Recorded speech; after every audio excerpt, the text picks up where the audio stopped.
Phone went off at 2042 in the morning, and I knew before I even reached for it that somebody I loved was in trouble. You don't get to be 67 years old without learning what that particular hour means. Nobody calls to tell you good news at 2:45.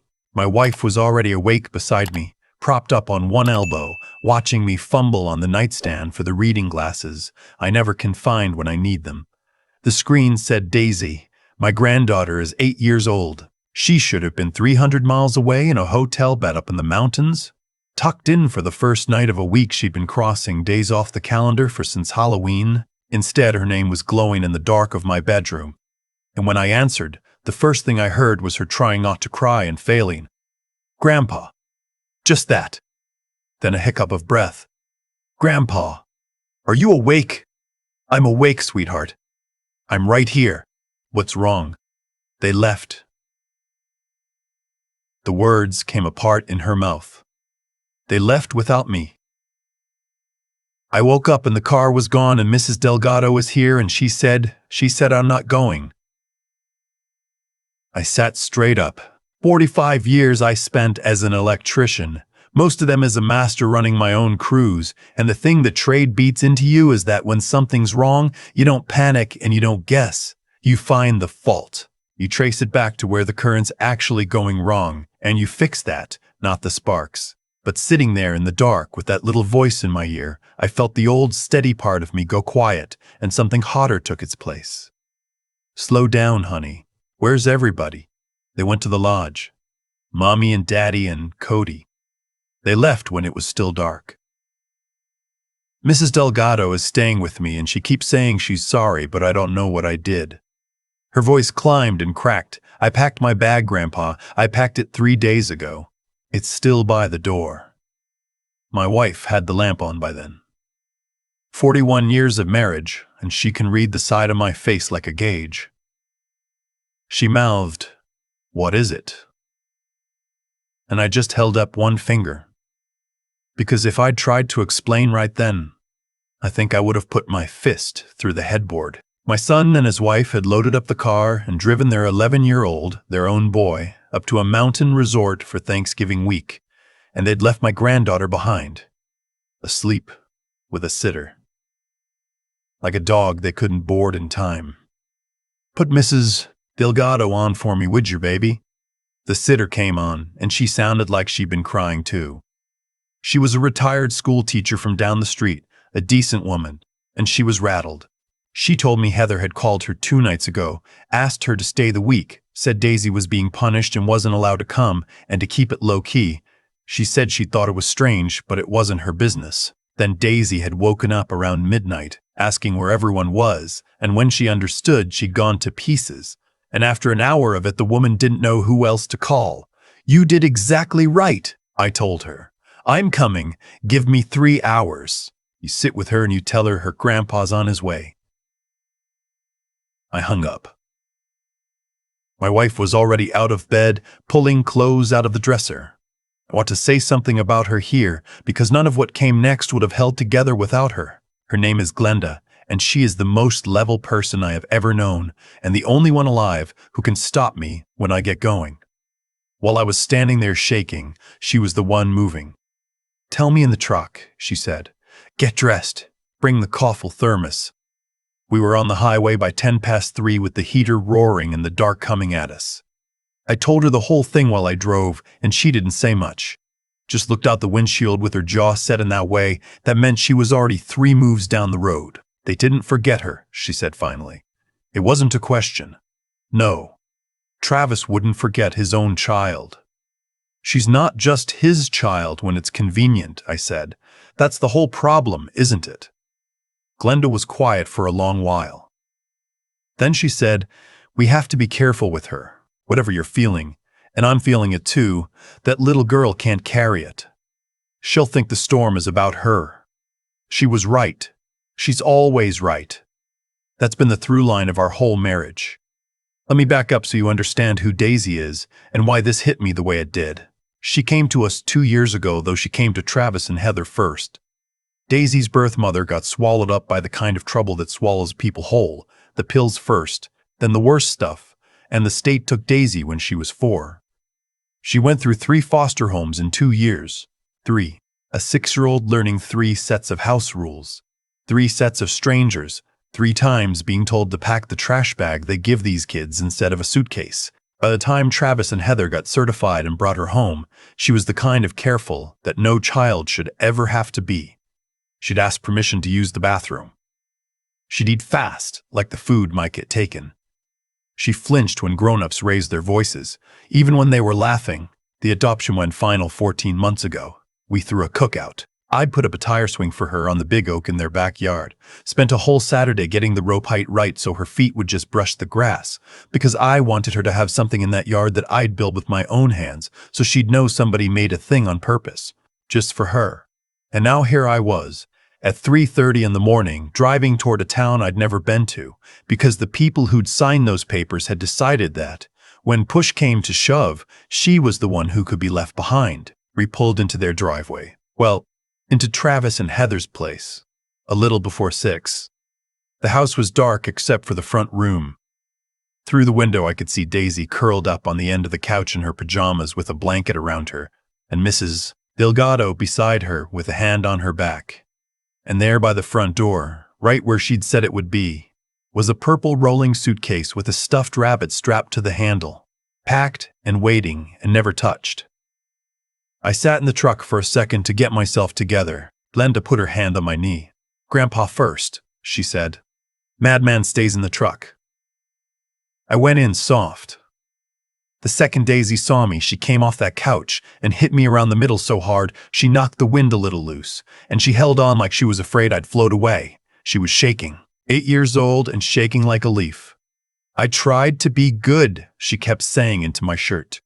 "Grandpa, I tried so hard to be good. I cleaned my room and I didn't fight with Cody, and I don't know what I did. I got down on the floor with her so we were the same height.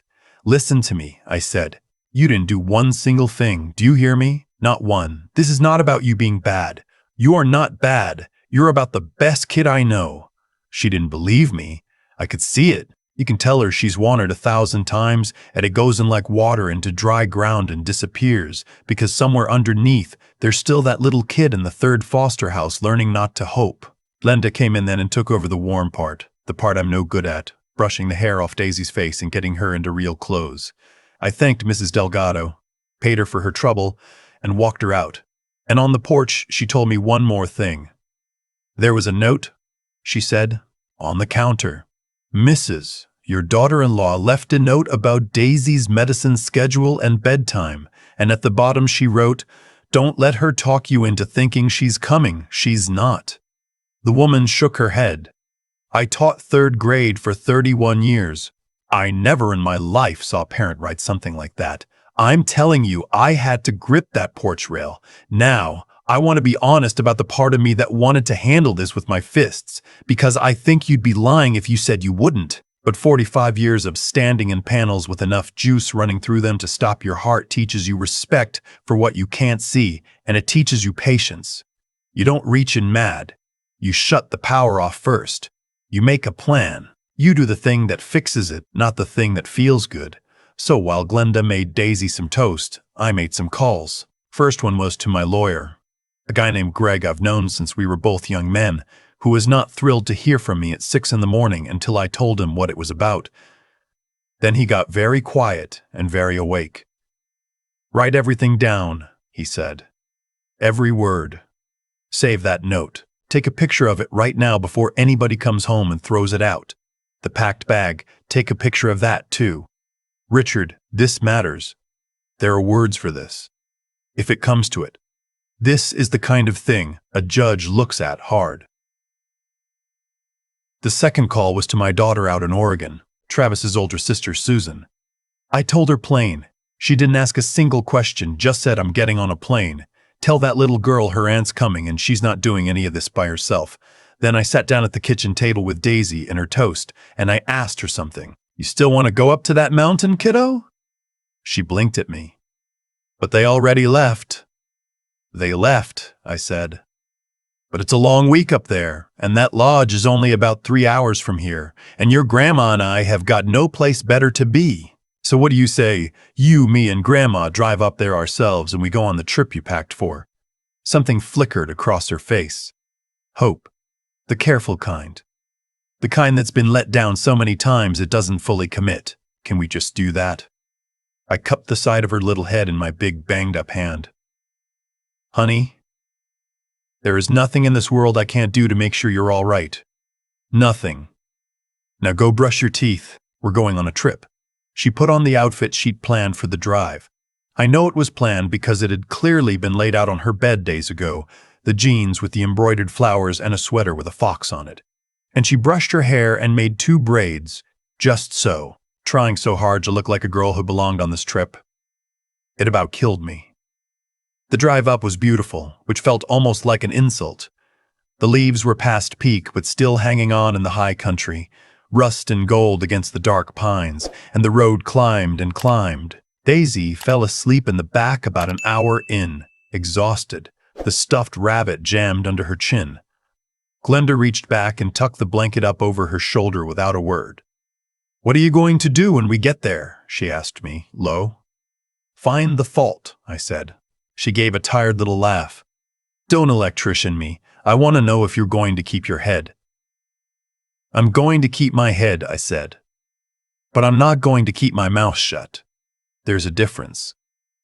We came up the lodge's long drive a little after 10 in the morning. It was one of those big timber and stone resort places, smoke curling up out of 3 chimneys, a wreath the size of a truck tire on the front doors, families in puffy coats coming and going with cocoa and sled rigs. The kind of place that costs a fortune for a week. The kind of place my son apparently had the money for, just not for all his kids. I got Daisy's hand in mine. She'd gone quiet again, scanning every face like she was waiting for somebody to tell her she wasn't allowed in. "Grandpa," she whispered as we crossed the lobby, "what if they're mad I came?" I stopped right there on that big rug in front of the fireplace, and I knelt down and I made her look at me. "You let me worry about who's mad," I said. "Your only job today is to have fun. That's it. That's your whole job. You hear me?" She nodded. She didn't believe it, but she nodded. Here's where Glenda earned every gray hair she's got. Because we both knew what was coming, and we both knew that little girl did not need to stand in the middle of it. So when we found them, and it didn't take long, they were in the big lodge dining room having a late breakfast, the 3 of them at a window table with the mountains behind them. Cody in a brand new ski jacket and Heather with her sunglasses up in her hair and a mimosa in front of her and my son laughing at something. Glenda squeezed my arm and peeled off. "Daisy," she said, bright as anything. "I just saw a room back there with a giant chess set and a hot chocolate machine. Come show me how it works. I'm hopeless at that stuff."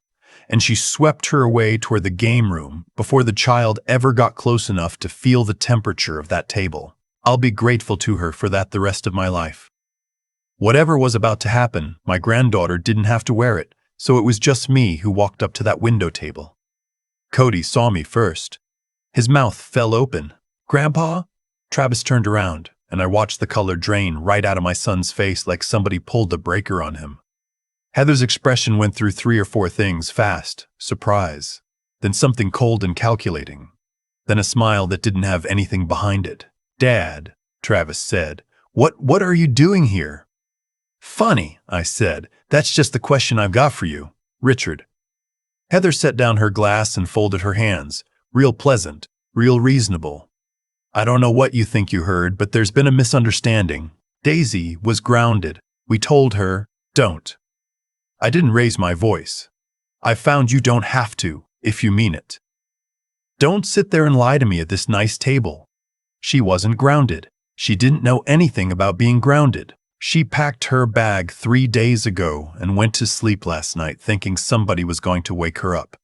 And instead you drove off in the dark and left an 8-year-old asleep in her bed, and you wrote a note to the sitter telling her not to let the child believe she was coming." I let that sit. "I've got a picture of the note, Heather." The pleasant mask slipped just a hair. A few tables had gone quiet around us. Travis noticed. "Dad, let's go somewhere and talk about this, not here." "No," I said. "We're going to talk about it right here, because what you did wasn't private. You didn't pull her aside and have a hard conversation. You disappeared on her." So we'll have this one out in the open. You have no right. Heather's voice had an edge to it now. She is our daughter.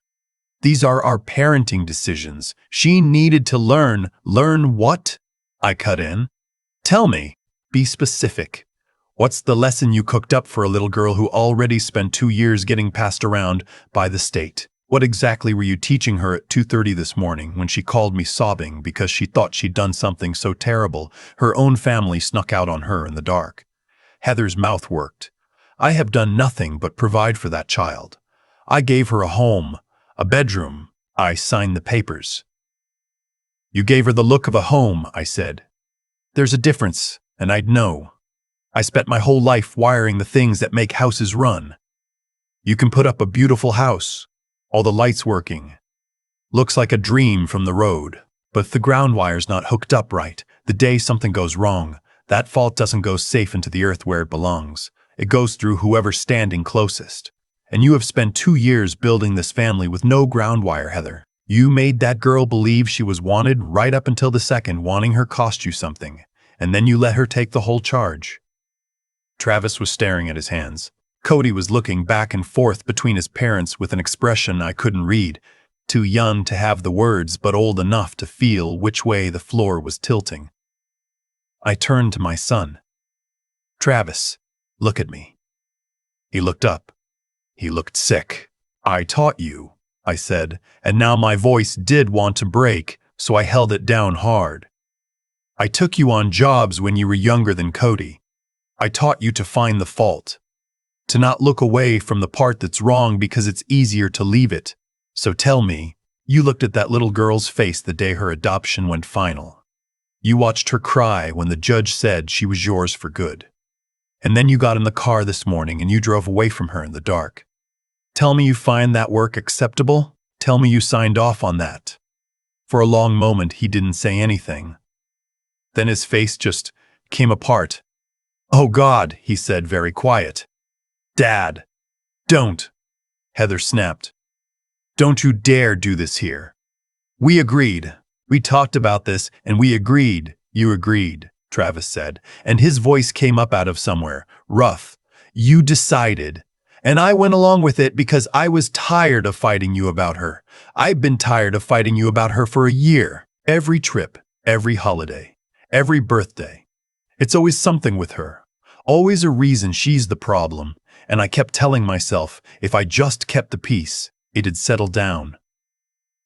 He pressed the heels of his hands into his eyes. And this morning I carried that sleeping kid's sister out to the car, and I left her in the house and I told myself she'd be fine. My daughter. I left my daughter to keep the peace. That's the kind of coward I let you make me. Travis. Heather's voice had gone shrill. People were openly watching now. If you embarrass me in front of all these people. I'm not embarrassing you, he said. I'm telling the truth out loud for the first time in 2 years. And you're right, it's ugly. I let them go at it for half a breath, and then I stepped back in. Because I hadn't driven 3 hours to win an argument. I'd driven to take care of a child. Here's what's happening, I said, calm now. Daisy's here. She's with her grandma getting hot chocolate, and she does not know any of this is going on, and we're going to keep it that way. I booked us our own rooms on the way up. She's staying with us, and she's going to do every single thing on this mountain that an 8-year-old could possibly want to do, and she's going to do it without one drop of this landing on her. Dad. Travis started. You want to see her? I said. You ask. You want to apologize to her? You do it when she's ready and able to hear it, not when it makes you feel better. And Heather. I turned to her. You are going to stay away from that child. You are going to give her room, because if I see you make that little girl feel like a guest in her own family one more time, I will spend every dollar and every day I've got left making sure the whole world and a family court judge understands exactly what kind of woman you are. That's not a threat. I'm too old to threaten. It's just what I'll do. You can't speak to me like that, Heather hissed. I just did, I said. And I turned around and walked out of that dining room, and the strange thing was, the place stayed dead quiet behind me, and I swear I heard one or two people start to clap, though I never looked back to see. Cody caught up to me in the hall by the game room. The boy's face was wet. "Grandpa." He grabbed my sleeve. "I didn't know. I swear I didn't know they left her. Mom said Daisy decided she didn't want to come. She said Daisy was being a brat about it and chose to stay home. I believed her, Grandpa. I waited for her at breakfast." He was really crying now. "Is she here? Can I see her?" And that, right there, was the thing that finally got me, more than any of the rest of it. This 11-year-old boy who'd been lied to about his own sister, whose first instinct on learning the truth wasn't anything but to find her. I put my hand on the back of his neck. "She's right in there, son. Go on." He went in, and through the doorway I watched him stop, and I watched Daisy look up from a giant chess piece she could barely lift, and I watched her whole face go uncertain. And then Cody crossed that room and threw his arms around her and started saying he was sorry over and over. And Daisy, who had every right in the world to be angry, just hugged him back and said, "It's okay, Cody. You didn't do anything." Forgave him instant, no hesitation, the way only a kid who knows what it costs to be unforgiven can forgive. Glenda met my eyes over the kids' heads, and we didn't have to say anything. The rest of that week, I watched my son try to put back together something he'd helped break. He showed up. That's the thing I'll give him. Every morning he was at our door, hat in hand, asking if he could take Daisy down to the bunny slope or to see the horses they had in the barn. He was patient when she was shy with him, and she was shy with him for days, watching him out of the corner of her eye like she was waiting for the catch. He never pushed. He just kept showing up, and slowly, the way you'd coax a scared animal, she started to trust it a little.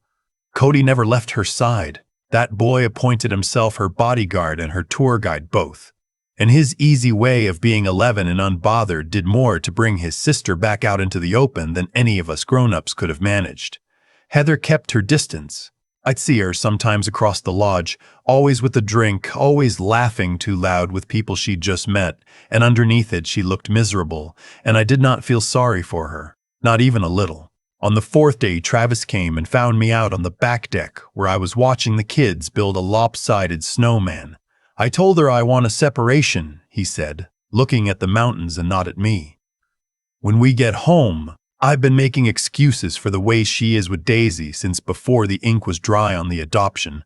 The counselor we saw last spring flat out told me Heather had never bonded with her, that she was building walls instead of bridges, and I told myself she'd come around." He shook his head. "She keeps a scrapbook, Dad." 2 years of family pictures. Daisy's not in a single one. I found it last month and I told myself it didn't mean anything. It means everything.